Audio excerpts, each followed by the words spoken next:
Bismillahirrahmanirrahim. Assalamualaikum warahmatullahi wabarakatuh. Innal hamdalillah nahmaduhu wa nasta'inuhu wa nastaghfiruhu wa na'udzu billahi min shururi anfusina wa min sayyiati a'malina. May yahdihillahu fala mudhillalah wa may yudlil fala hadiyalah. Asyhadu an la ilaha illallah wahdahu la syarikalah wa asyhadu anna Muhammadan abduhu wa rasuluhu wa sallallahu alaihi wa ala alihi wa ashabihi wasallam. Ya ayyuhalladzina amanu taqullaha haqqa tuqatih wa la tamutunna illa wa antum muslimun. Amma ba'du. Baik, kita akan lanjutkan langsung pada pembacaan artinya Pak Manto. Hadis ke-8, hadis ke-8 Pak Amin. Hadis ke-8 sekarang. Sudah. 8.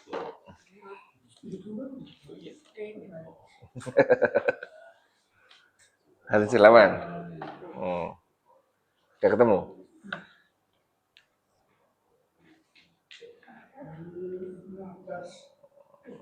Oke.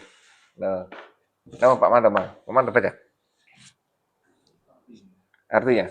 Oke. 8 ya. Ya. Dalam riwayat Muslim dan Ibu Daud dan tidak diperkenankan mandi jinabat di situ. Terus lanjutannya itu. Terus hadis 8.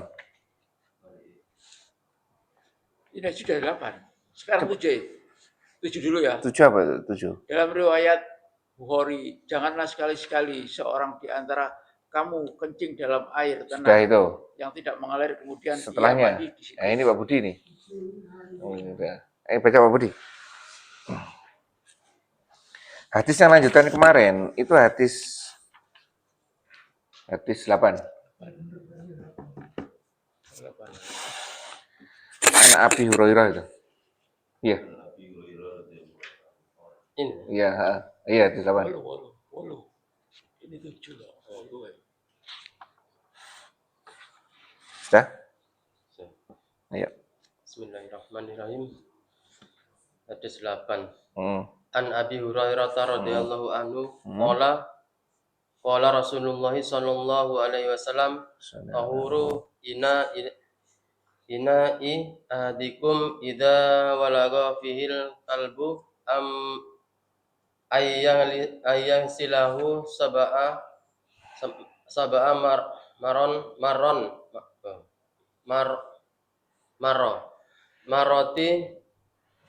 marotil marotin ula hunna biturabi.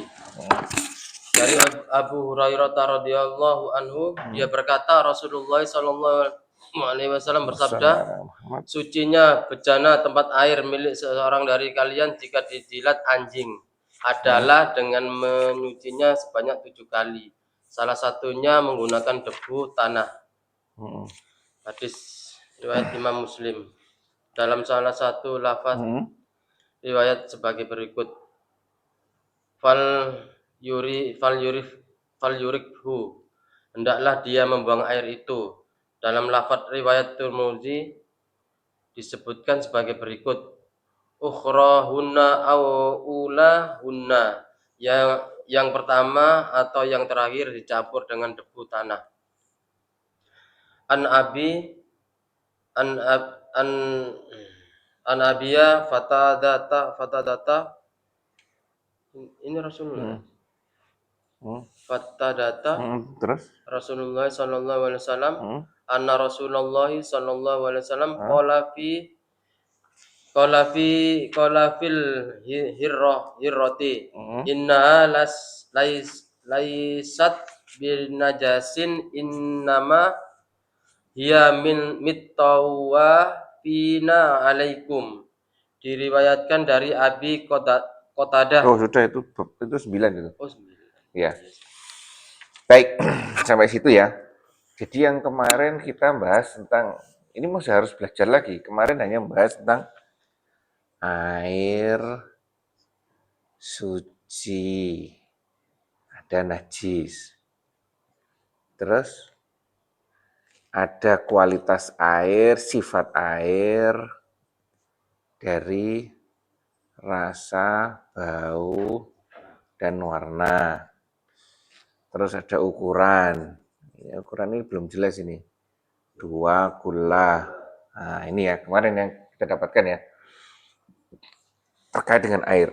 Sekarang terkait dengan wadahnya. Ya. Dari Abu Hurairah radhiyallahu anhu dia berkata Rasulullah Shallallahu alaihi wasallam bersabda, sucinya wadah salah seorang di antara kalian apabila apabila seekor anjing menjilat di dalamnya, yaitu dengan dibasuh sebanyak 7 kali, salah satunya dengan debu. Kualitas hadis ini gimana? Ada disebutkan di situ. Kualitas hadis ini tidak ada. Yang kedua di sini kualitasnya tidak ada ya. Tidak disebutkan kualitas hadisnya. Iya, tidak ada ya.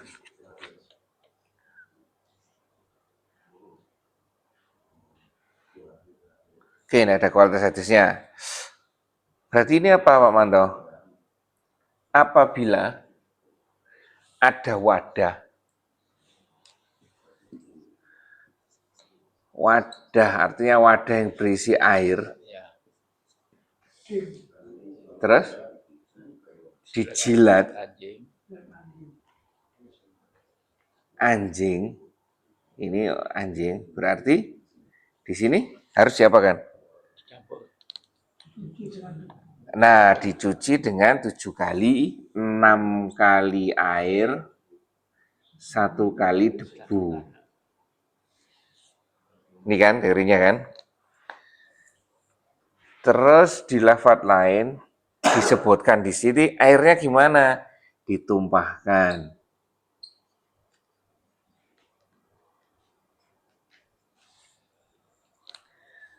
Iya toh, Pak Budi ya itu ya. Dibuang.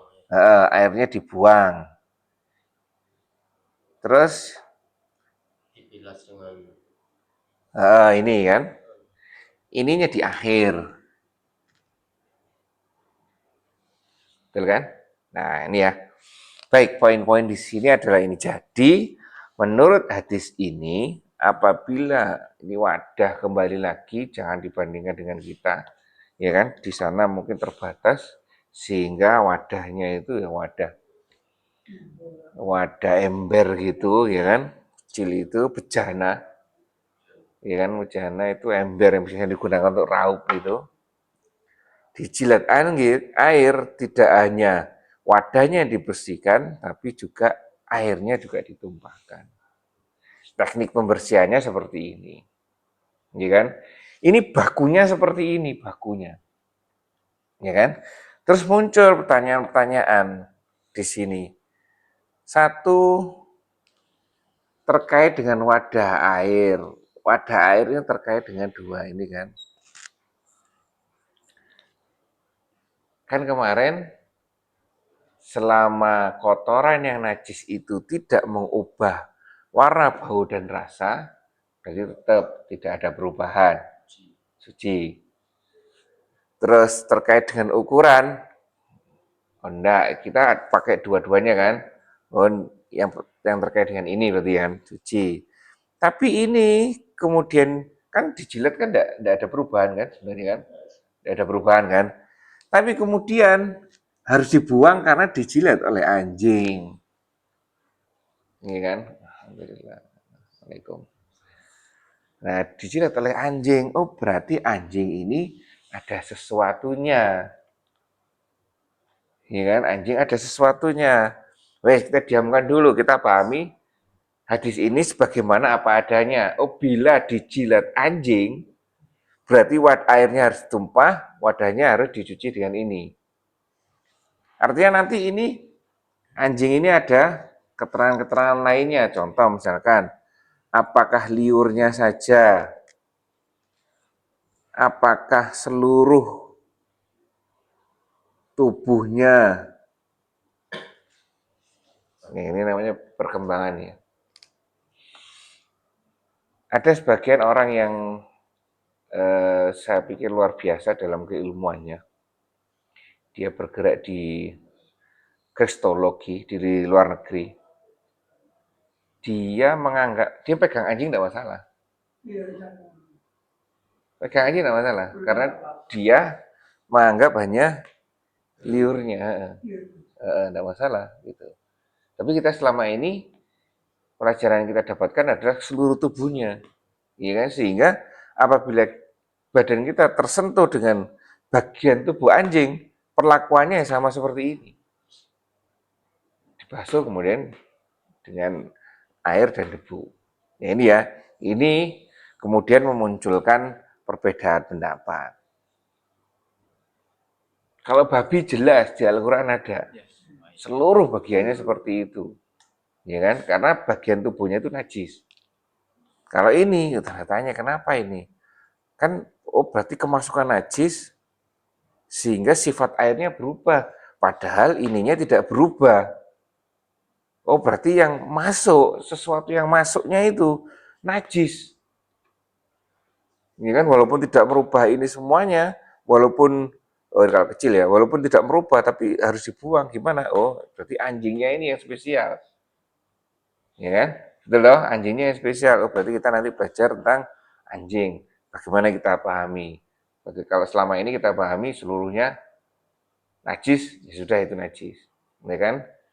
Itu adalah pendapat ulama. Iya, pendapat ulama. Seperti itu ya. Nah, terkait dengan dua kula ini mungkin ini kecil. Kurang dari dua kula. Ya kan? Sehingga harus dibuang. Kalau lebih, gimana? Terlepas lebih kan berarti kan ya, mensucikan. Mungkin tidak masalah. Ya kan? Seperti itu. Allah alam ya. Nah, ini seperti ini. Dan kemudian perlakuannya seperti ini. 6 kali air, 1 kali debu. Berkembanglah lagi ilmu pengetahuan. Debu ini bisa diganti dengan sabun. Nah, ini kan macam-macam. Gimana? Pak Manto bilang, misalkan, enggak mau saya pakai ini aja. Pak Wardi bilang, enggak mau saya pakai sabun saja. Ya kan? Ya itu ya nanti itu makanya tergantung dari pemahamannya. Kemudian kita karena terkait dengan kita keterbatasan kita dalam memahami sesuatu, cari cantolannya ke atas. Ya kan? Siapa cantolannya? Imam siapa? Cari imam siapa? Imam Syafi'i, Imam 4 itu mungkin. Nah, cari itulah namanya fikih dan mazhab. Fikih itu bagi beliaunya, ya kan? Kemudian memunculkan mazhab itu, ya kan, adalah aturan. Sehingga, makanya seperti ini juga bisa saja berbeda. Saya pakai aturannya beliau, ya pakai ini. Saya pakai aturannya beliau, saya pakai ini. Ini kan seperti itu. Jadi, disinilah nanti ketemunya fikih atau mazhab itu seperti ini. Ya, fikih itu seperti itu. Oke. Pak Manto.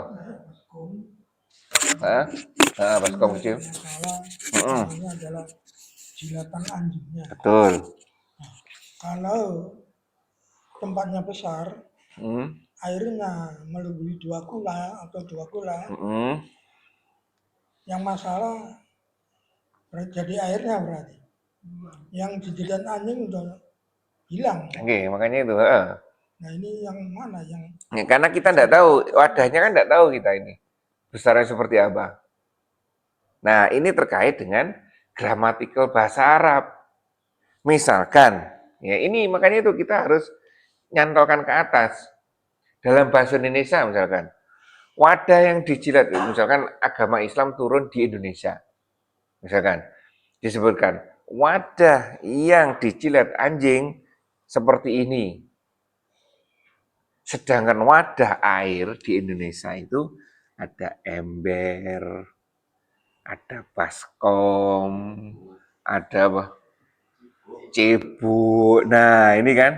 Nah, ini kemudian kita mencantolkan.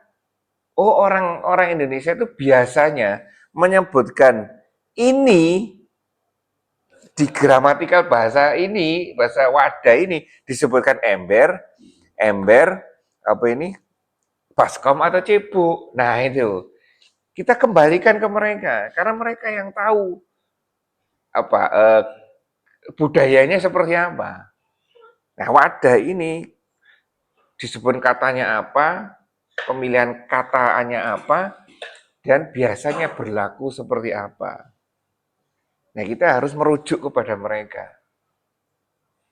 Yang Ini. selama ini memang terutama pemikiran saya atau mungkin lainnya juga, ya tempatnya itu nggak sampai sebesar sampai 2 kulai, mungkin ya apa yang untuk godok air Iya, itu, baskom ini. atau baskom lebih ada yang besar ini. Heeh.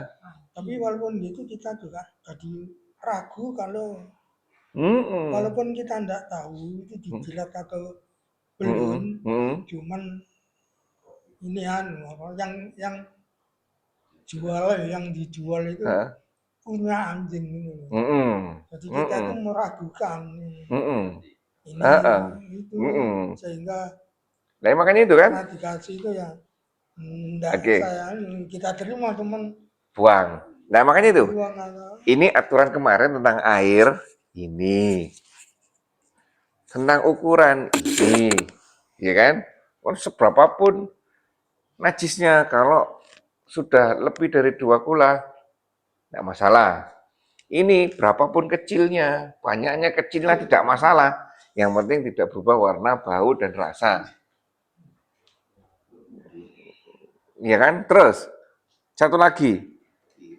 Di sini tidak disebutkan ukuran, tidak disebutkan sifat. Begitu dijilat anjing, buang. Benar kan? Nah, itu. Jangan, saya pakai yang ini aja, wis.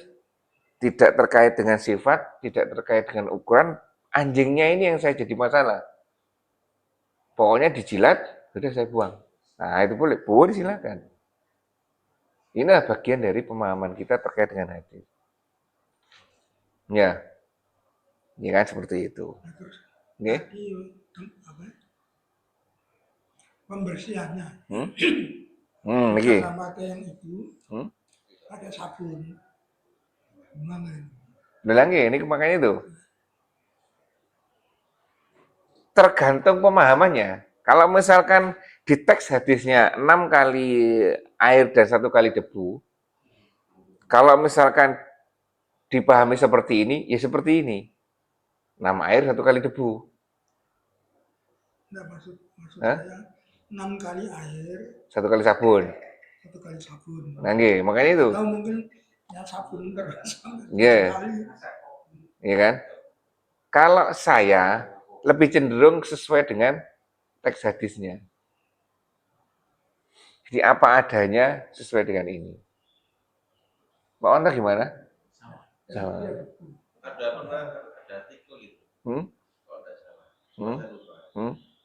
Tentang Apa namanya, sabun sama debu. nah itu ternyata setelah diteliti yang justru yang betul-betul membersihkan najis yang dari jilatan anjing itu debu. Debunya. Walaupun di sabun itu ternyata masih ada.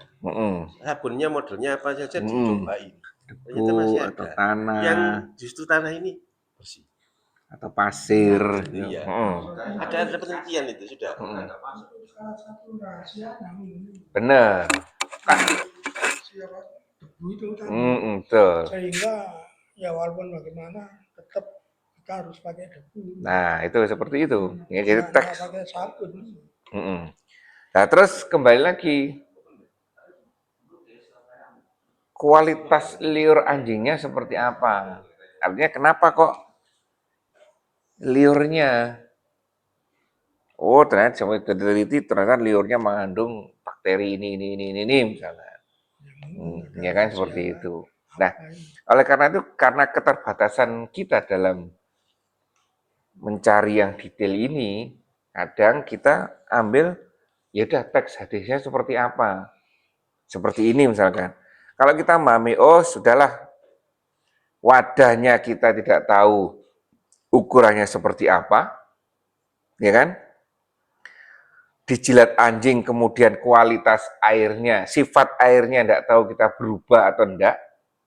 Pokoknya dijilat air, tumpahkan dan bersihkan, titik selesai. Boleh semua. Ya situ. Jadi kita memahami teks hadisnya, ya sudah teks hadisnya seperti ini, saya pahami seperti ini, tidak apa-apa, silakan, tidak apa-apa. Kalau kamu minta detail lagi yaitu, oh saya mau carilah imam siapa di sini, ya kan, Imam Hambali, Imam Ahmad, Imam Syafi'i, ya kan, cari ke sana. Kalau beliau apa? Nah ini baru jawab. Oh menurut beliau, oh berarti saya seperti ini, cocok lah, saya menurut ikut beliau lah. Nah itu salah satunya. Oh saya ikut beliau. Boleh seperti itu, boleh. Bertentangan sama berburu ya. Kenapa berburu? Berburu kamu bilang takut anjing bisa dimakan. Ya kan kena iuran kan takut. Ya itu. Jadi apa? Ya itu. Kan boleh kan itu? Boleh. Nah ya itu. Boleh gimana? Oh ada satu lagi kalau seperti itu. Ya kan? Dipahami lagi. Ini berlaku bila wadahnya ini berisi air. Kalau benda padat, gimana? Nah, itu kalau misalkan jeruknya Pak Manto dijilat anjing. Ya udah kulitnya aja dibuang. Bagian itu yang dibuang, sisanya dimakan. Iya kan? Nah, ini karena bab ini rentetannya dengan air, berarti air. Ya kan, bukan benda padat, ya. Nah, itu makanya itu.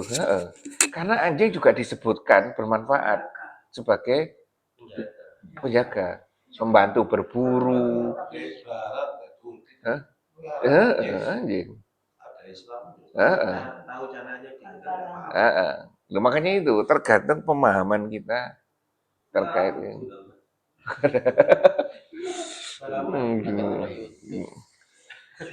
Nah ini ya, jadi ya ini seperti ini.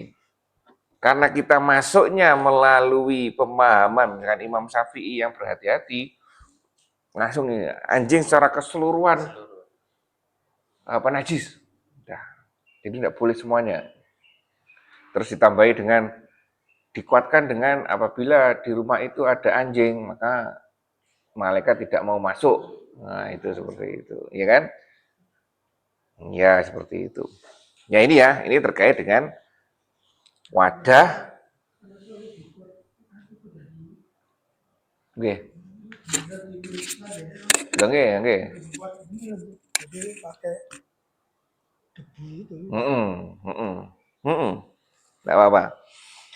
Nah, sekarang di sini disebutkan anjing adalah binatang yang najis. Kalau beliau, ya pengarang buku ini, menyebutkan bahwa anjing adalah binatang yang najis. Demikian pula seluruh anggota tubuh dan kotorannya. Oh, berarti beliau yang berpendapat yang seluruh tubuh anjing najis, ya kan? Seperti itu. Jadi apabila semua barang kita, baik yang padat maupun yang cair, untuk membersihkan yang terkena bagian tubuh anjing harus seperti ini. Ini beliau, ya kan? Baik, sampai sini. Mungkin ada yang pertanyakan. Di sini juga ada perdebatannya ini. Sebetulnya saya itu pernah ngalamin anjing itu. Karena waktu itu saya di Pak Bantarjo dekat ini. Teman-teman di kampung itu suka makan anjing itu. Duh, Pak Manto. Gimana? Nah, terus lama-lama saya itu katut Duh. nyoba. Nah, waktu nyoba itu sampai berapa kali dia bersihkan itu, sampai enggak keluar cairannya, enggak keluar apa? minyak. Kayak minyak. Baru terus dikasih bumbu-bumbu. Nah itu baru. Setelah itu waduh ini sehingga ngantuk isi. Terus karena teman-teman itu sering begitu, senang begitu. Nah lama-lama dia itu katut saya ke masjid. Mau ke masjid. Alhamdulillah. Iya. Sebelum sembahyang. Nah kebetulan waktu itu ada pengajian. Nah pengajian itu, nah ini golongannya wong Muhammadiyah ini. Golongan Muhammadiyah ini sing ceramah ini. Nah saya tuh jadi ingat teman-teman ini. Rek takon nah. Ya Allah, asu mulai dipangan. Sudah tanya saya. Ada yang tanya. Terus dia bilang, ya apa anjing itu? Si penceramah ini. Oh gitu, ya sudah saya terangkan ya. Yang dilarang itu babi, darah, bangkai, barang sembelihan yang tidak didoai atau tidak dengan nama Allah. Terus ini sih tolak-tolak ya. Terus anjing gimana Pak? Oh belum paham. Lagi ya saya ulangi. Itu sampai 2 kali dia. Babi anjing mau. Terus anjing berarti bisa dimakan. Ya bisa itu. Bisa itu dimakan Bu. Berarti dia terus nambah-nambahin. Nah, terus ini katanya dijilat aja sudah najis lah. Terus gimana Pak? Nah itu caranya harus disembelih, diraih. Setelah mati dipotong sekali yang kepalanya itu. Itu dia bilang itu. Terus dibuang. Wes, mari terus. Mari gak suwe ini, ya alhamdulillah si teman-teman ini saya tetap belum sholat. Nah yang saya sebentar itu setelah itu saya sudah tidak ada di kampung situ. Karena waktu itu sudah nikah. Nikah jadi terus saya sendiri, kontrak sendiri di Asim Jaya. Terus sembuh sekarang kemarin masalah itu. Nah terus yang kita pikirkan kalau itu tidak boleh berarti selama atau tadi kena jilatnya, badannya itu sudah najis. Berarti kalau kita ini selama 40 hari tidak diterima sholat kita itu. Kan gitu.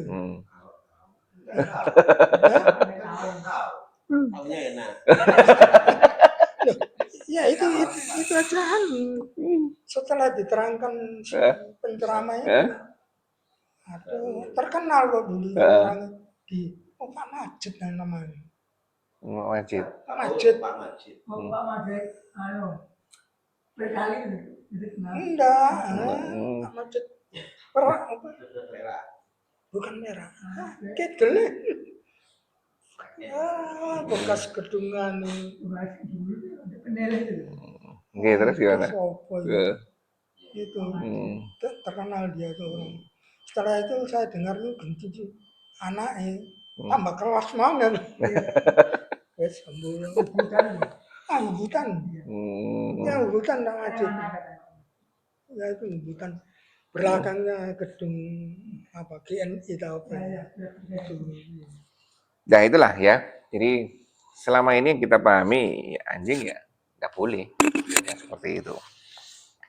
Walaupun di sini juga disebutkan ada penelitian. Mantap ya, sama aja ya.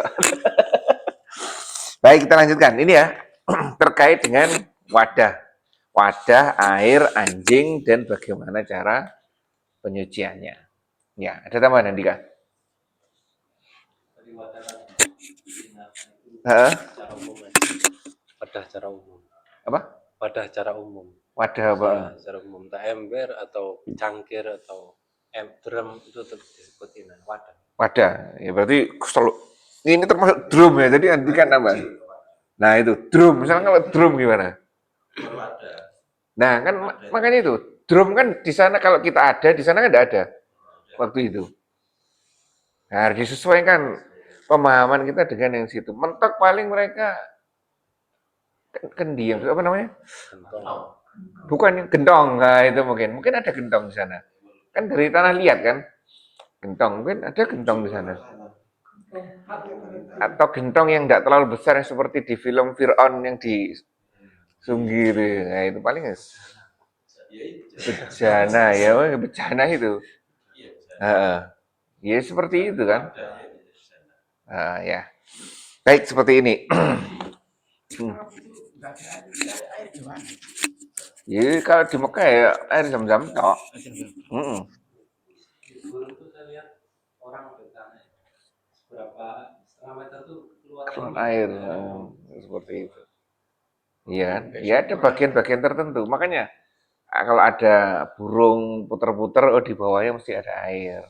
Kalau kita seripi atau burung walet, muter-muter pasti bawahnya itu ada sumber air. Kalau ada air yang besar itu kan di mana ada burung itu. Ya, ada burung itu kelihatan. Bawahnya ada airnya. Baik, ini ya terkait dengan itu kita lanjutkan. 9. An Abi Qatadah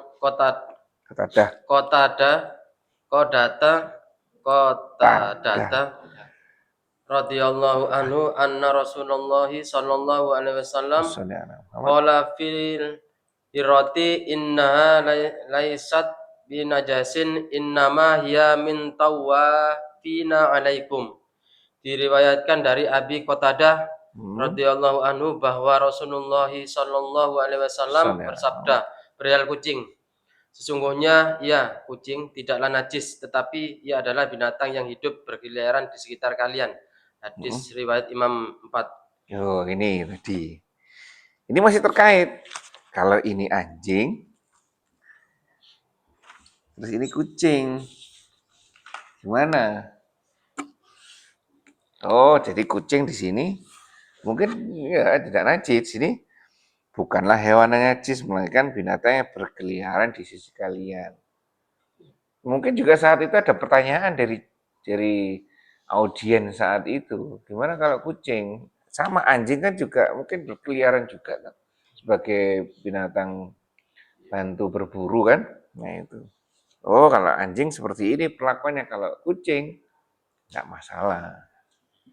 Ya seperti itu ya. Jadi yang spesial disebutkan di sini adalah anjing ini. Ya anjing ini. Tuh. Ya itu ya. Lanjut. 10. Ananasin ibni Malikin radhiyallahu anhu qala jaa arabiyun fabala fi taifatil masjidi fazajarahun nasu fanahahum nasiyu sallallahu radhiyallahu Apa? Rasulullah sallallahu alaihi wasallam. radhiyallahu anhu. Falamma qada baulahu amaran nabiyyu sallallahu alaihi wasallam bidanubi bidanubin min ma'in fa'uhri ko alaih. Diriwayatkan dari Anas bin Malik radhiyallahu anhu, dia berkata, seseorang Badui datang kemudian kencing di suatu sudut masjid. Lalu orang-orang menghardiknya dan Nabi Shallallahu alaihi wasallam melarang mereka melakukan hal tersebut. Ketika dia telah selesai kencing, Nabi Shallallahu alaihi wasallam menyuruh untuk mengambilkan setimba air lalu disiramkan di atas bekas kencing itu. Muttafaq alaih. Baik. Kaidah ini sudah ya. Ini paham ya. Jadi daripada kita memelihara anjing mungkin ya. Sebenarnya mungkin kalau boleh, tapi konsekuensinya seperti ini, kalau ada sesuatu dijilat harus dibuang, dibersiris, mendingan tidak usah sekalian. Ya, cari amannya ya kan. Terus selanjutnya dari Anas bin Malik radhiyallahu anhu berkata, seorang Arab Badui. Arab Badui itu Arab seperti apa Pak Manto? Pedesaan. Arab desaan yang biasanya terus jauh dari ilmu, ya kan? Itu ya, jauh dari ilmu, datang lalu kencing di sudut masjid. Masjid zaman dulu adalah zamannya Rasulullah, dari tanah, ya kan? Ini penting nanti buat Andika ini. Maka orang-orang pun membentaknya. Namun Rasulullah Shallallahu Alaihi Wasallam mencegah mereka.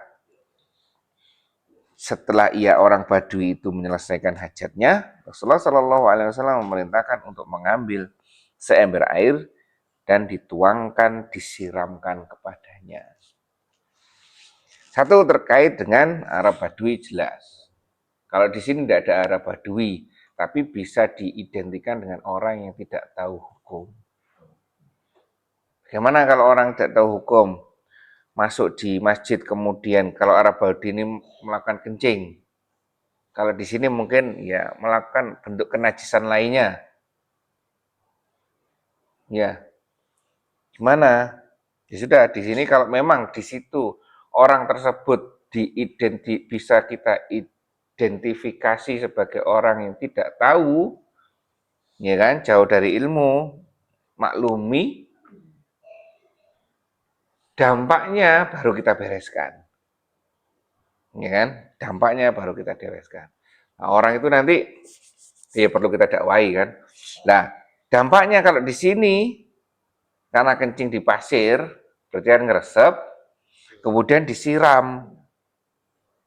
Ini disiram dengan air. Nah, itu caranya seperti itu. Ini kan. Nah, dari sini kemudian muncul pemahaman-pemahaman. Kalau masjid sekarang gimana caranya? Nah, karena masjid sekarang ada yang karpet, iya kan? Ada yang lantai. Gimana Andika? Ini perlu merujuk ke Andika karena Andika yang ilmu seperti ini bagi kita fardu kifayah, bagi Andika fardu ain. Gimana Andika?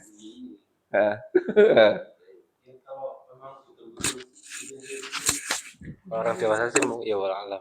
Anak kecil saya udah kencing di sini. Terus? Yo daripada kita mengusir semula epet-epet kemana-mana. Ya ini aja. Biarin terus ini nanti ya sama seperti tadi. Kalau emang mampu bedet ini bedet. Jadi anak kecil ya, anak kecil. Terus kalau membersihkan ini ya gimana? Lantainya? Ya dibersihkan kan ada sini mutawasithah. Gimana tekniknya? Ya dibersihkannya sampai baunya sama wujudnya nggak kelihatan. Dikasih disiram air juga. Iya dipel biasa kan. Kadang ada orang yang berlebihan dalam menyikapi itu. Jadi pokoknya najisnya hilang, selesai sudah. Ya seperti itu ya. Tidak boleh disiram dengan air. Karena malah menjadikan rata najisnya. Soalnya itu kan medianya sebelumnya kan pasir. Itu. Nah ini sekarang enggak ada pasir. Jadi pasir itu kan resep. Meresap ini kan gimana? Jadi pel itu. Jadi pel. Dipel disiram air apa? Boleh silakan tapi pel. Pel dan terus nanti siram air lagi. Nah, itu penting sebenarnya untuk Andika, teknik-tekniknya itu. Kalau posisinya misalnya kayak masjidnya luas banget di tengah-tengah itu. Kalau disiram kan kejauhan. Kejauhan. Ya kalau ada vacuum cleaner yang bisa nyedot air di situ. Tapi kalau enggak bisa ya di area itu aja dibel. Iya, udah selesai gitu. Kalau di teras pinggir itu kan bisa langsung dibuang ke pabrik. Jadi selama kita sudah membersihkan siram air, ya kan? Terus dipel, sudah selesai. Itu aja sudah selesai. Ya, baunya nggak. Identitas najisnya sudah hilang, ya sudah hilang. Kalau mau tambah sabun ya enggak. Ini sudah berkembang, Mas. Oke. Jadi ketemu gimana saya dulu di Sambur lain, ngomong gak ngerti arah-arah kan, kira-kira seluas itu yang tengah itu tempat kita itu, atau Langgari, siram buahnya dipel, siram buahnya pengpiro, tambah kedolengan deh, macam masalah dia terus siram, tuh seneng jadi tambah disusuin non dolenan banyu baru terus gitu. Ya, mau Pak Janda, gimana? Andika. Contohnya ada anak kecil masuk masjid, tapi di depan dia nginjek kotoran telek ini cicak yang udah kering. Masuk masjid jika ada karpetnya kesaruk-saruk, lama-lama kan buyar kotoran itu nyebar. Itu kan meskipun kita tahu di situ ada yang putihnya, tapi di sekitaran itu kan nggak kelihatan. Oh, di situ ada kotoran yang udah hancur gitu. Ini kan kalau yang terlalu berlebihan kan, wah, ya najis udah nggak bisa dipakai. Nah, seperti itu, benar.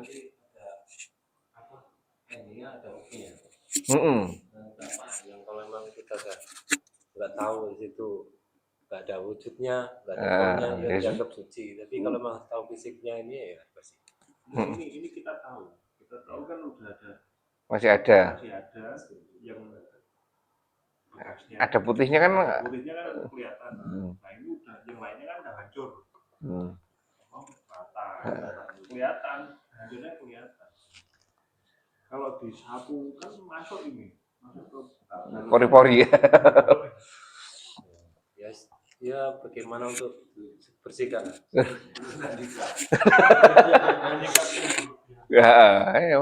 Kita selama najis itu benar Pak Chandra, selama najis itu sudah tidak bisa kita identifikasi, di situ dianggap hilang.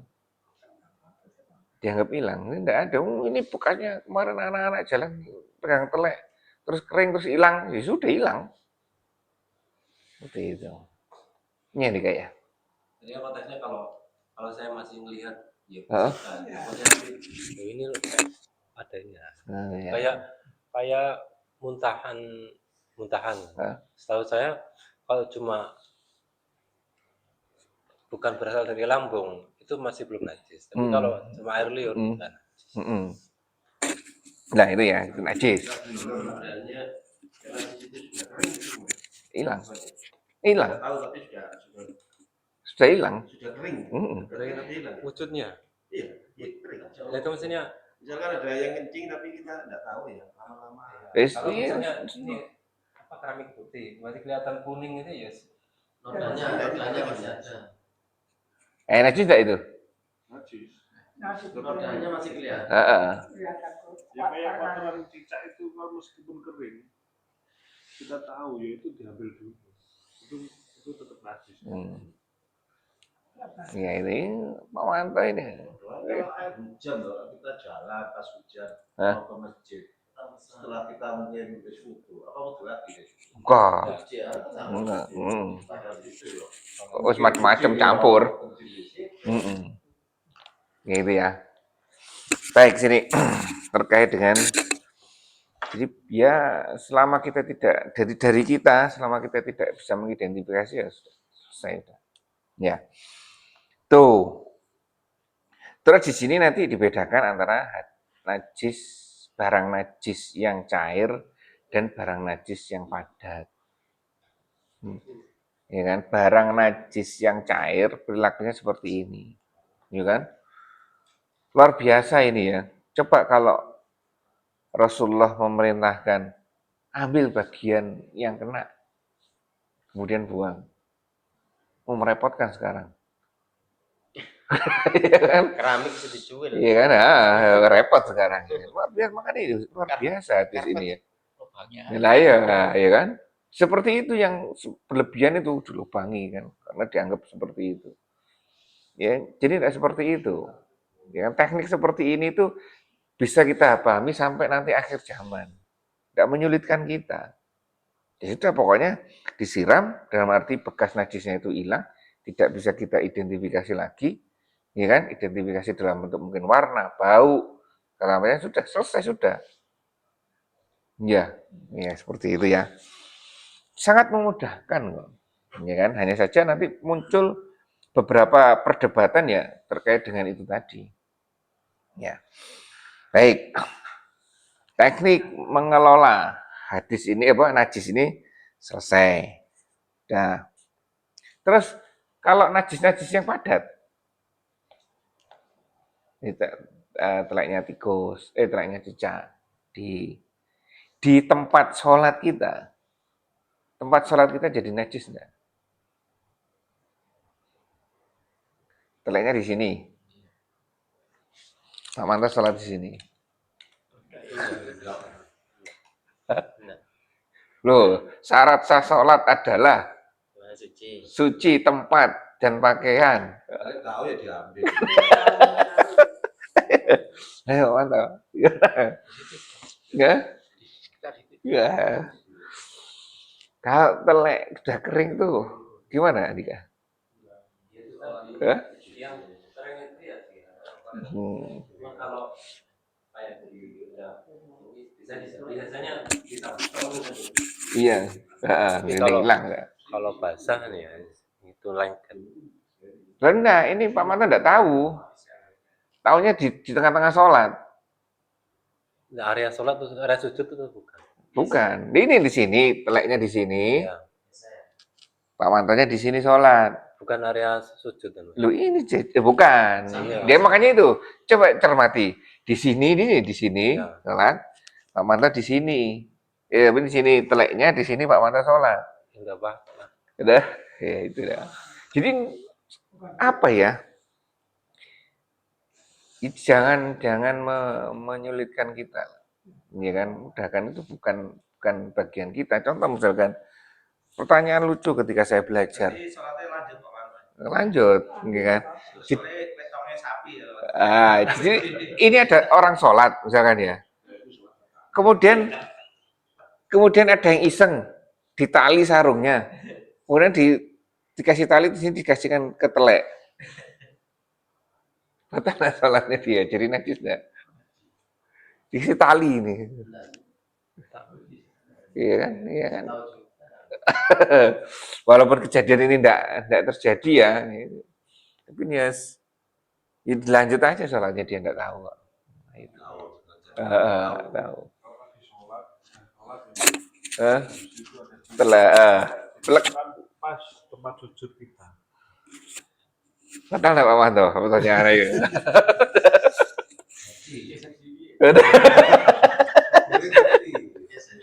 Loh iya kan, Allah cerita kan cicak di atas dong, pelek gitu loh, cicak ya. Boleh nggak geser kiblat? Ya itulah, gitu ya. Jadi ya gimana nanti kita ya, sesuaikan aja nanti, ya kan? Sesuaikan aja nanti. Kalau misalkan itu najisnya dari dua ya, najis kecil dan najis besar ya, ketiga ya. Sedang berat ya kan seperti itu. Yang berat seperti ini, kalau yang lainnya hanya dihindari saja. Ya dan nanti PR sama Pak Manto ya. Kalau ada pertanyaan seperti Pak Chandra gimana? Baik itu ya. Lanjutkan. Hadis selanjutnya. 11 An Ibni Umar radhiyallahu anhu qala Rasulullah sallallahu alaihi wasallam uhillat lana maitatani wa damani fa amal maitatani fal jaradu wal hutu wa amad damanu fatihalu wal kabidu. Diriwayatkan dari Ibnu Umar radhiyallahu anhu, dia berkata bahwa Rasulullah Shallallahu alaihi wasallam bersabda, dihalalkan bagi kita dua macam bangkai dan dua macam darah. Dua macam bangkai itu adalah belalang dan ikan, sedangkan dua macam darah adalah limpa dan hati. Hadis riwayat Ahmad dan Ibnu Majah. Jelas ini ya, dua bangkai. Ada dua yang boleh. Bangkai laut dan bangkai belalang. Belalang ini menjadi, kalau bangkai laut jelas ya, tapi bukan hewan mati yang dimasukkan ke laut. Enggak itu ya. Terus belalang. Nah, ini banyak belalang ini. Belalang macam ini. Ya, kalau di kita macamnya banyak ya kan? Ada makan belalang, makan ikan, nggak ada lemak, makan belalang. Ada. Apa? Belalang. Kan Jogja ini belalang apa? Besar-besar. Hah? Belalang itu ada yang Besar-besar. beracun, ada yang Oh, gitu. Yang beracun. yang dimakan itu sing kakinya panjang belakang. Anu tuh apa? Oh, ya, nggih. Ini besar-besar tuh itu. Nggih. Ada yang kecil-kecil yang hijau-hijau itu. Belalang apa kecil-kecil hijau itu? Ada di sawah biasanya. Jangkrik tuh. Oh. Makan burung biasanya. Oh. Mengkerut kecil itu. Itu yang beracun. Beracun apa? Nah, enak ya. Enggak enak. Oh gitu. Panjang putih. Besar. Oh iya itu. Ini pohon-pohon itu kan besar itu. Setiap dulu kecil kalau di desa. Kembang itu tiap pagi Budi itu ke pasar beli sak plastik. Apa itu? Digoreng. Goreng. Biasanya Goreng. Oh. Terus waktu ditinggal ibu. Hah? Sama bapak masak itu pakai nangkep belalang. Sama nasi sama sambal. enak. Itu belangnya kontrol jati. Pohon, ya, belalang pohon. Oke. Nah itu ya, jadi belalang dan bangkai lautnya oke. Nah sekarang dua darah. Tahu nggak bedanya hati dan limpa itu apa? Tahu kan? Yang limpa yang Limpa untuk mencari darah. Sama-sama menyaring darah. Makanya itu disebutkan dua-duanya ini darah sebenarnya. Ya benar hati, kalau hati yang besar, ya, kalau limpa itu bentuknya yang tipis. seperti Ya. pipih gitu. Ya itulah dua darah yang boleh dimakan. Ya kan? Tuh. Boleh itu ya.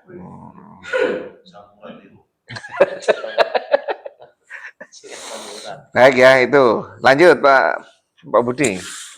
12 An Abi Hurairah radhiyallahu anhu qala Rasulullah sallallahu alaihi wasallam idza waqa'a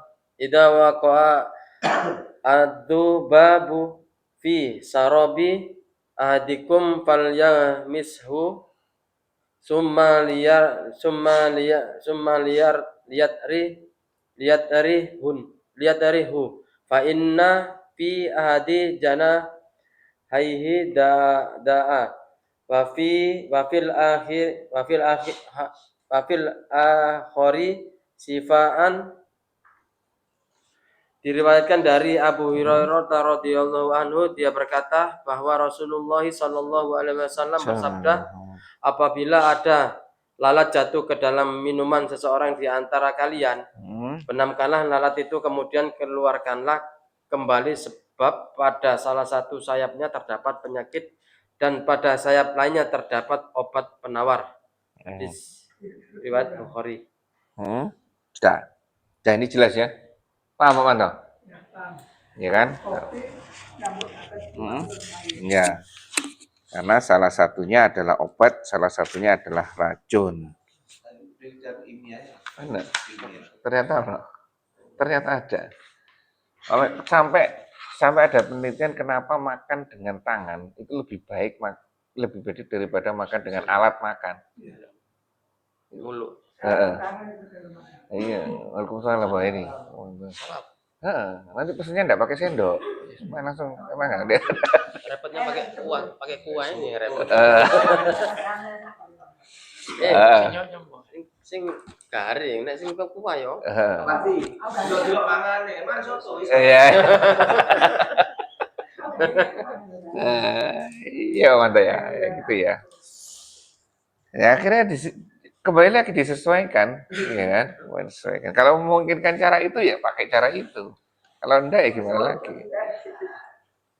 Ya ini ya. Baik, lanjut. Lanjutan 12. Lanjutan 12. Abu Dawud meriwayatkan dengan tambahan lafaz sebagai berikut. Wa innahu yattaqi bi jana ihilladzi fihi da'u. Sesungguhnya lalat melindungi dirinya dengan sayap yang mengandung penyakit tersebut. Anna abi wakidil laisiyyi radhiyallahu anhu qala Nabi sallallahu alaihi wasallam ma quti'a minal bahi mati wa hiya hayyatun wa fahuwa mayyitu. Diriwayatkan dari Abu Waqid al-Laitsri radhiyallahu anhu bahwa Nabi sallallahu alaihi wasallam bersabda, anggota tubuh yang terputus dari binatang yang masih hidup adalah termasuk bangkai. Hadis riwayat Abu Dawud dan Tirmidzi. Lanjut ke bab ke hadis 13 saja. Oh 13 sudah. Oh iya 13. Jadi dari Abu apa ini? Waqidi Al-Laits radhiyallahu anhu ia berkata Rasulullah sallallahu alaihi wasallam bersabda, sesuatu yang terpisah atau terputus dari hewan yang masih hidup maka ia menjadi bangkai. Nah, lafadznya di sini adalah hewan ya. Hadis ini hasan kualitasnya, artinya bisa jadikan dasar hukumnya. Pelajarannya di sini adalah sesuatu yang terpotong dari seekor hewan yang masih hidup itu adalah bangkai. Contoh misalkan sapi yang dipotong ekornya, kemudian ekornya boleh dimakan enggak? Enggak boleh, karena sapinya masih hidup. Itu maksudnya ini hadis ini. Jadi bagian yang dipotong dari hewan yang hewannya masih hidup itu bangkai. Hukumnya bangkai. Bagian yang terpotong bangkai. Yang terpotong itu bangkai. Jadi tidak boleh dimakan. Iya mana? Pernah makan gitu? Nah, coba seperti ini kan aneh bagi kita ya. Iya kan aneh bagi kita. Mungkin di sana ada budayanya seperti ini. Terjadi di sini. Daripada makan itu potong aja. Iya, nanti kan tumbuh lagi. Ya kan seperti itu. Seperti cicak, potong tumbuh. Nah itu ya, jadi jelas saya pikir seperti ini. Lanjut. Langsung. Bab wadah, lanjutkan aja. Apa? Apaan? Kalau jadi binatangnya itu kalau ikan itu masih dianggap suci yang boleh dimakan. Jadi kalau yang tadi kan hewan kayak ikan tadi bahima itu setiap hewan yang berkaki 4 dari binatang laut dan darat, tapi bukan jenis binatang buas. Terus ini ada kondisi. Yang hadis sebelumnya tuh. Yang barusan ini. Oh yang ini. Yang bangkai ini. Ya. Ini ada bagian yang masih terpotong kalau ikan tuh dianggap suci dan boleh dimakan. Terus ada lagi ada yang dikecualikan, misalnya biang aroma wangi, misalnya kijang ya, kijang mesik itu kan diambil apanya, minyaknya buat aroma mesik itu boleh suci. Bagian apanya itu? Kan kijang diambil apanya? Minyak. Kadang minyak misik itu kan dari kijang. Iya, dari apanya? Nggak tahu. Itu Ngambilnya maksudnya. Dari bagian apanya? apa ya? Dari mana ya? Apa? Tanduknya ya? Tanduknya apa? Hmm.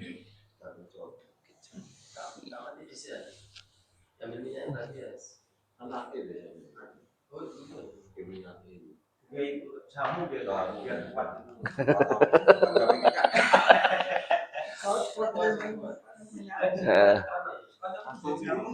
Kasturi. Itu dari apanya? Dari apanya kijang?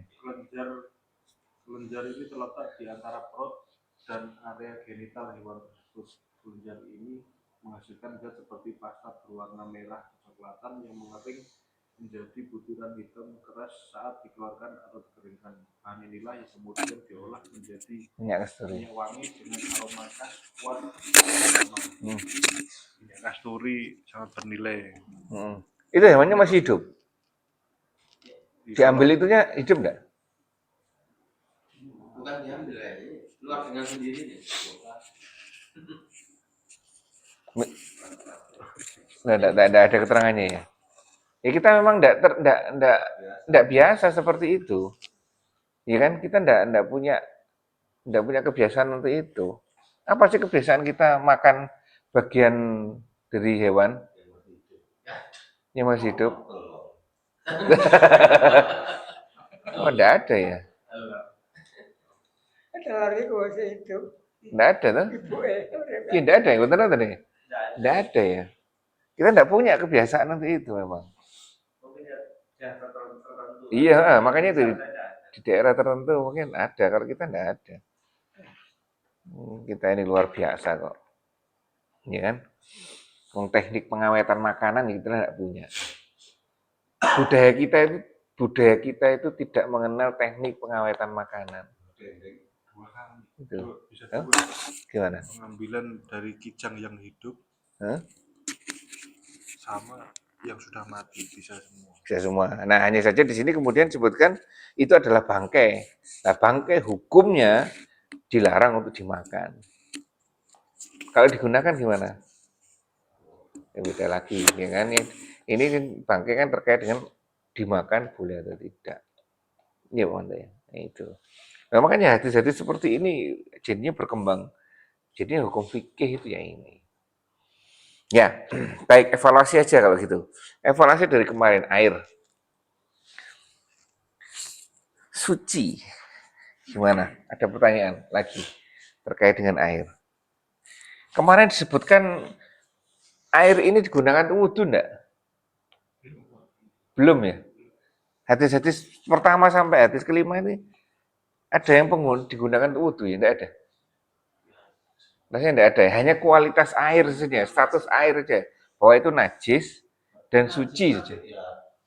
Pemakaiannya untuk kita kalau mau ibadah atau apa. Jadi makanya itu status air kan kita belajar kemarin kan terkait dengan status air. Status air suci dilihat dari satu sifat air dan ukuran air. Ya kan? Sifat air kan bau, warna, dan rasa. Ukuran air 2 kula. Ini yang terkait dengan najis. Suci ya, status air suci atau najisnya di sini. Ini baru suci. Belum taraf menyucikan. Karena beda air suci dengan air yang menyucikan. Ya, jadi seperti ini kemarin. Iya, masih belum ya, masih seperti ini ya. Belum menyucikan ya.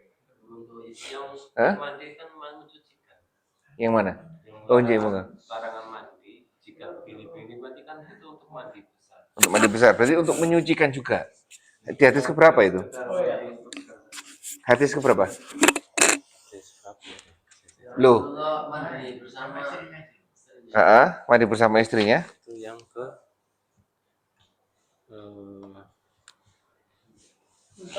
Tengah-tengah. Baru boleh. Tengah-tengah. Loh. Tapi ibu tarik atau boleh. Loh kan yang junub kan istrinya Maimunah. Iya, yang mandi Rasulullah. mandi. Hah? Masa dua di sini enggak? Habis Maimunah Mandi. Nah, 7 ya. Hadis ke-7. Rasulullah, apakah Rasulullah juga junub juga? Enggak, artinya Rasulullah mau mandi. Tapi terus Maimunah bilang itu saya bekas habis junub ya, habis mandi. Oh nggak apa-apa, kalau air itu tetap suci. Lah ya makanya itu. Suci, bener, sudah sampai situ, bener, saya setuju sampai situ kan. Jadi air karena tidak berubah, karena sifatnya tidak berubah, jadi tidak masalah kan. Permasalahannya menyucikan. Pertanyaan saya, apakah hadis pertama sampai hadis terakhir ini, sampai hadis ke sebelum wadah ini, apakah ada teks mensucikannya? Untuk kalau wudu. Kaitannya misalnya nggak mensucikan, berarti ini dong apa? Ada enggak teksnya hadisnya di sini? Nggak, maksudnya Ada Pak Budi? kalau kita mandi bekas pakai air apapun kan boleh, Pak? Boleh. Walaupun tujuannya bukan untuk mensucikan. Nah ini maksud saya, iya kan?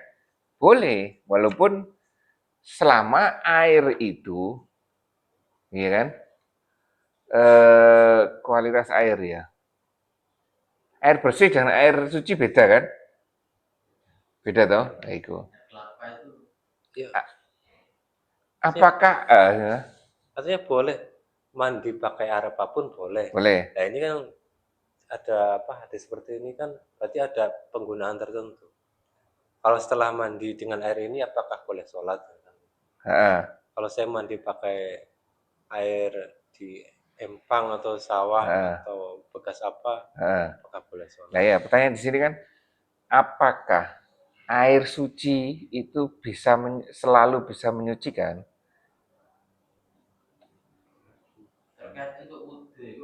Nah, makanya ini, apakah di hadis ini ada penggunaan untuk menyucikan? Sekarang air kopi itu suci enggak? Bisa digunakan untuk menyucikan enggak? Tidak bisa. Nah itu loh. Terkait dengan sifat airnya tadi nggak masuk. Nah suci enggak? Suci. Iya. Tapi kan tidak bisa.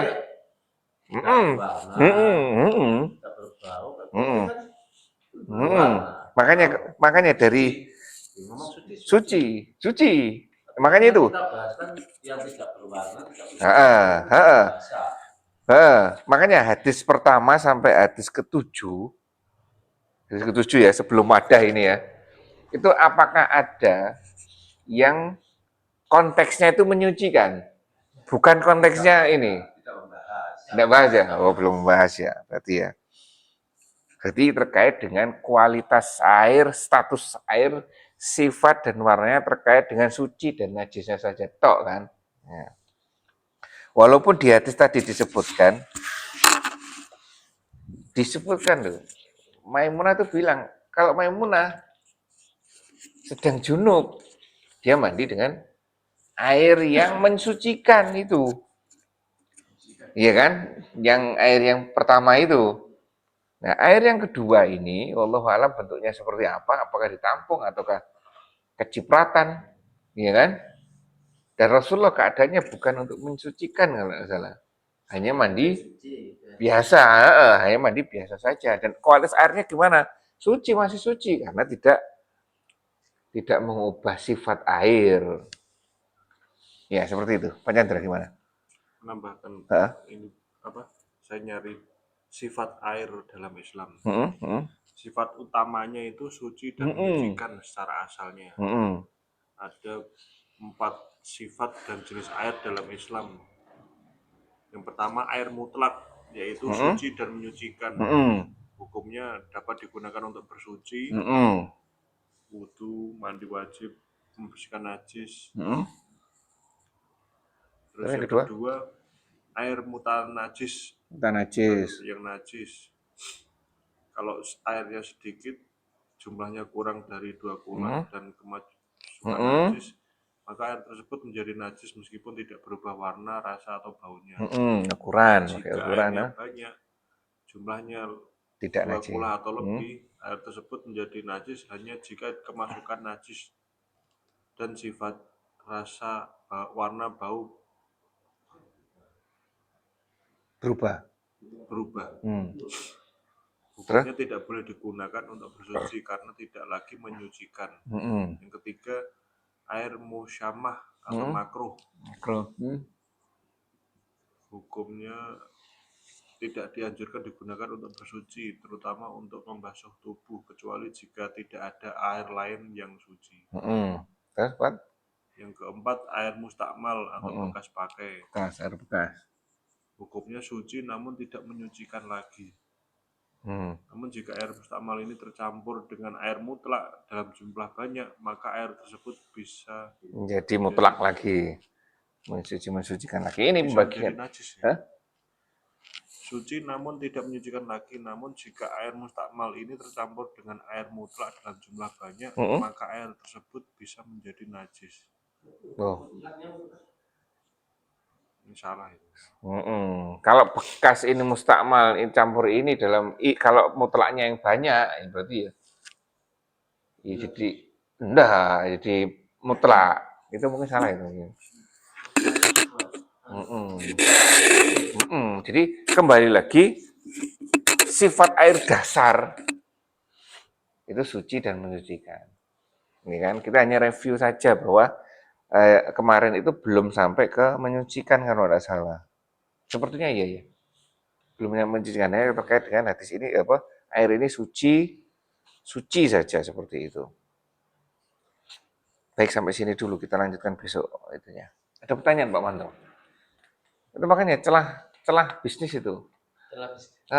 Laundry syar'i itu. Iya, keterangan. Jadi keterangan penggunaan air, kan kita bermasalah dengan penggunaan air. Coba kan pertanyaan kita kemarin kan kita ngomong banyak seperti ini. Tapi ternyata pakaian yang kita pakai itu ternyata tidak bisa digunakan dalam sholat. Iya, nah, ini gimana? Iya, ini cara. Kalau dulu memang cuci air dengan air mengalir otomatis, iya kan? Kalau sekarang dengan mesin cuci gimana? Campur lilit.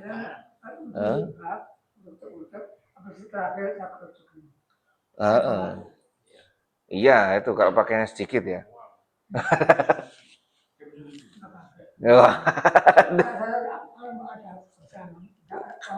Nah iya, olahraga. Kalau Pak Manto gimana? Waktunya kapan olahraganya? Pak Manto minta istrinya untuk nyuci tangan gini gimana Pak Manto? Wah, perang dunia. Bawa hadis ini. Menurut hadis ini, perang. Betul deh. Betul deh tak kalah.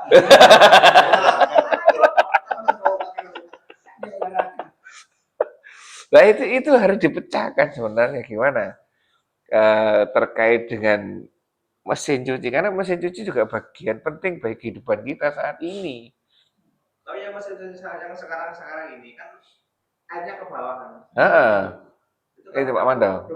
Pak Manto. Itu apa? Seramanya dari Bu Yahya. Kalau mesin sekarang itu udah modern, maksudnya udah bisa syar'i, maksudnya dia bisa pertanggungjawabkan. Digerojok. Mari gitu, jangan dikasih air dulu, jangan kasih sabun dulu. Akan masukkan gerojok air kan otomatis kan. Digiling dulu, mari gitu air dibuang, dimatikan, isi air lagi, dikasih sabun. Itu kata Bu Yahya sudah suci. Sudah suci. Gitu Pak Man. Iya kan bisa. Jangan di pakaian dimasukkan. Ada program. Nah, itu Pak Manto. Itu penting itu. Tapi masih ini kalau bahasanya itu meratakan kotoran. Kan diperes lagi kan? Diperes lagi kan itu. Kan dibuang ke bawah. Oh, maksudnya gitu. Kalau ini kan dimasukin, yang di situ ada najisnya, terus diublek jadi satu kan berarti meratakan. Habis itu dibuang. Ini kan masih. Iya, tetap bagaimanapun kalau dilihat dari banyak sisi, memang mesin cuci itu masih bermasalah terkait dengan suci dan menyuci kan. Ya kan harus setiap bulan kan harus Kecuali itu tadi. Di keluarga saya tiap mandi anak saya dua-duanya ini ngeceri sendiri, ngeceri masukin Lontar. iya ngeceri di kamar mandi Baru dimasukin ke. baru dimasukin. Oh itu teknik ini. Iya. Dulu. Oh berarti Kalau Pak Pardi tadi ngelontornya di mesin cuci, iya. kalau Pak Chandra satu-satu, ya mungkin lebih aman seperti itu. Oh ya mereka itu dia. Tapi Tergantung. kalau bekasnya kayak cucu ya, kan mesti kena. Iya benar, Itu ompol. cuci sendiri memang sama istri. Cuci sendiri udah bersih, diucap, masukkan mesin cuci. Enak. Mau istrinya mau. Oh antar gimana?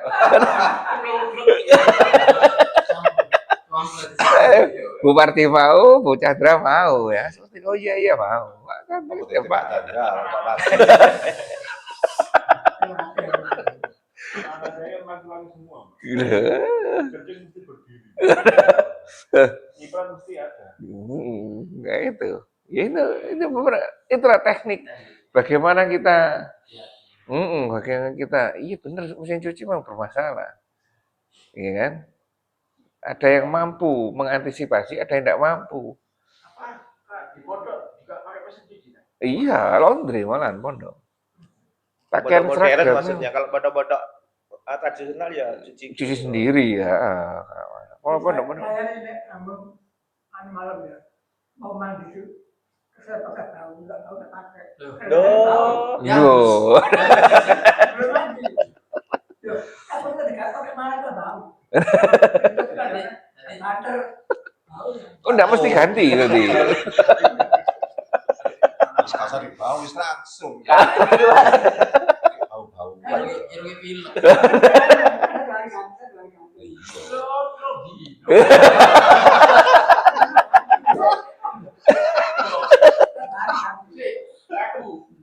Sore. Aja itu Ganti. Apa gak gawe?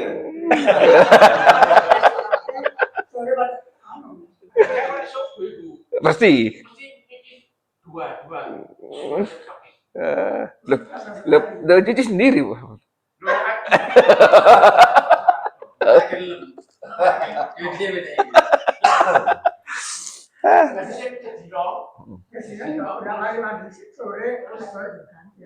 Mandi terus malam itu Cuci sendiri. Sempaknya ya. Saya bilang, ada 2 kali belum mati.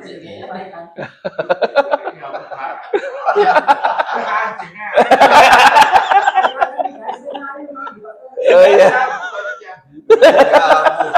langsung ganti Pak Manta ya. Ya, itulah PR kita di situ kan. Ada beberapa hal yang memang kita bingung ya kan. Kalau yang bisa mungkin seperti Handika ya enak aja dia cuci langsung suci kan. Aman ya. Kalau yang lainnya kan juga susah. Pak Agus itu langsung masuk bleng cuci. Sama juga saya masuk bleng cuci. Iya matanya. Iya mesti cuci. Hah?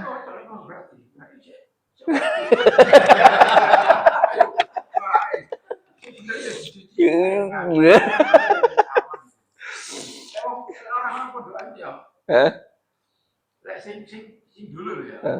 Cuci Iya cuci sendiri ya. Iya bener-bener suci emang. Cuci sendiri.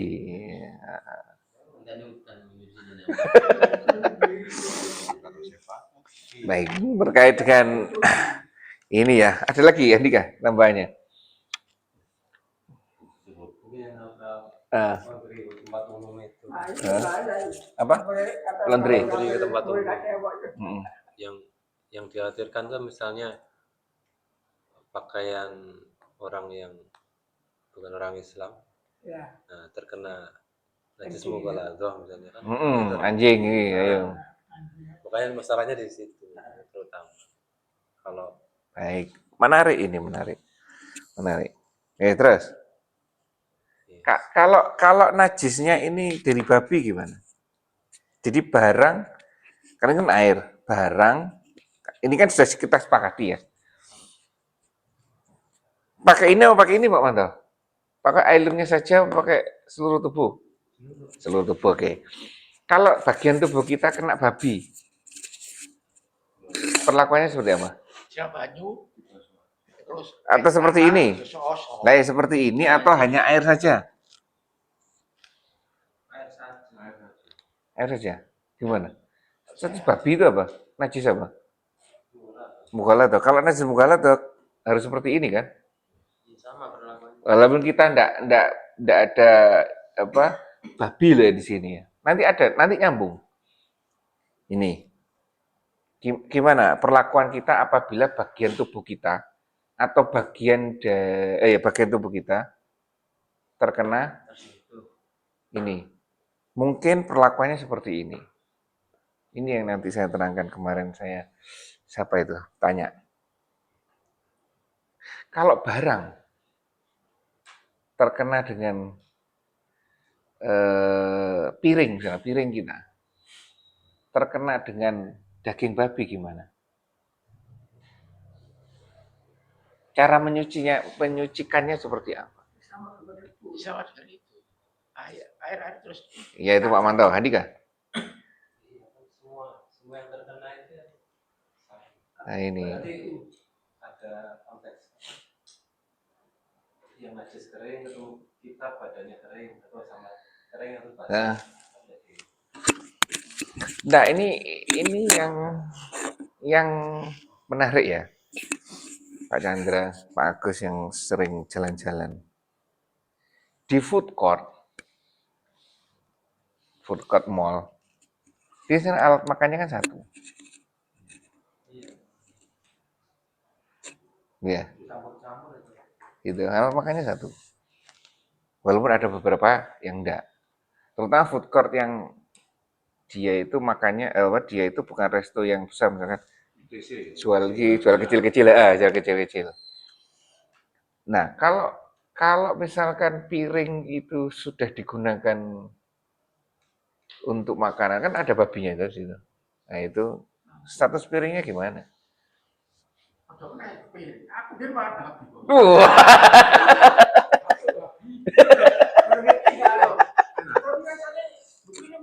Iya.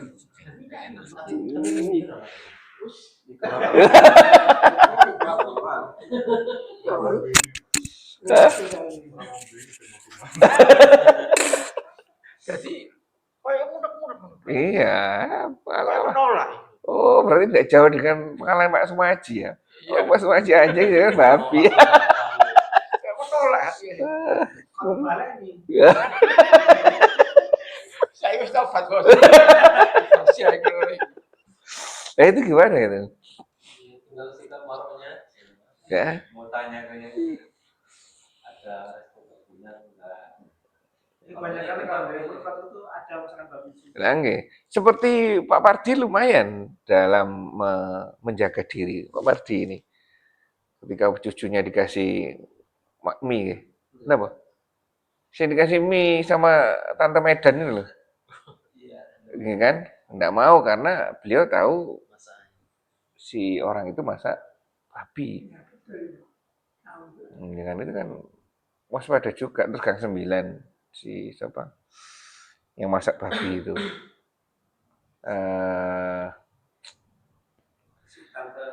bukan Poliono. Nah itu kan dari makanan dari dia ya nggak mau. Yang lebih aman kan dikasih diterima kan Buang. Yang jualan ini Gang 8 yang jualan ronde itu. Nah itu. Saya dulu sekali udah ngasih ayam mukul. Pulang di akhir pulang dari tempat sawah. Ayam mukul, Pak kasih ya, udah nggak dapat pulang pulang di sawah. Takut saya kan. Ya. Itu termasuk PR kita kadang-kadang ini piringnya satu. Gimana ini kalau Ya kalau piringnya sekali pakai sih nggak masalah. Kalau piringnya piring ini, terus food court-nya jadi satu. Nah, ini kemudian di sini muncul, kalau tidak salah, pembersihan ini imam 4 itu juga punya teknik masing-masing. Belajar lagi. Terus kalau tadi Handika menyatakan itu tergantung kewaraan kita, ya sudah, kalau kewaraan kita yang berbicara, mendingan dihindari. Kalau di food court seperti itu, cari yang dia punya alas makan sendiri atau alas makan sekali buang. Iya, mana ya? Seperti itu. Pakai piring, bungkus aja lagi makan sih. Ya. Sebenarnya kalau saya responnya apa? Piringnya bungkus aja makan. Itu memang apa ya? Kalau makanan ditaruh di tempat najis gimana status makanannya? Apakah masih suci atau najis? Bingung ya. Ya kan ternyata piringnya bekas babi misalkan ya. Terus dicuci. Cuci biasa, enggak cuci dengan ini. Terus dikasih makanan. Ini status makanan ini seperti apa? Panjang lagi, mumet lagi ya. Iya kan? Nah. Ya itulah. Dulu ada nasi goreng, mie goreng. Ada yang babi, ada yang daging. Nah, itu gimana? Enggak boleh ya. Tapi dulu gimana? Enggak, dulunya Pak Manto gimana? Makan?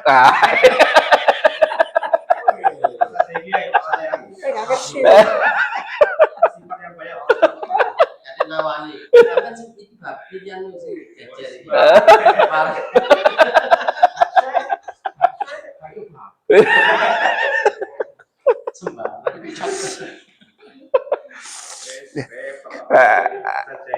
Dan berkembang, masalah ini berkembang di lingkungan kita, ya kan? Kalau kita terbatas kemampuannya ya, yuk, iya harus tahu.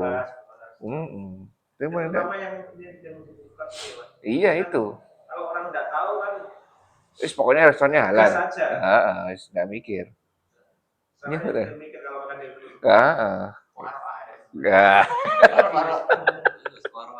di elektronik, kulkas, halal.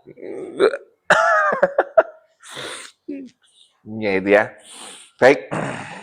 Ya inilah. Jadi paling tidak kita belajar ilmunya.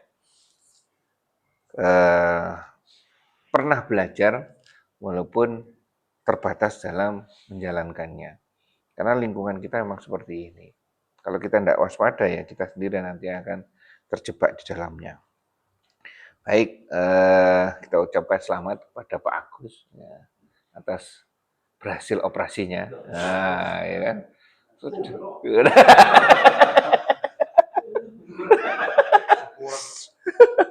Nah, itu ya. Cukup 3 hari. Ini 3 hari ya? Jumat, Sabtu, Ahad ya.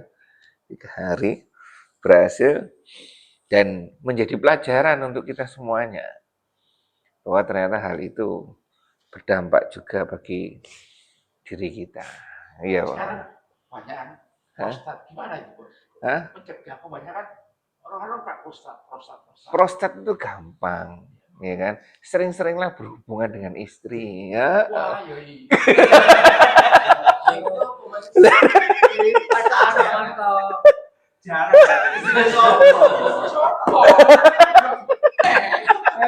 Tambah kasih loro butuh akeh.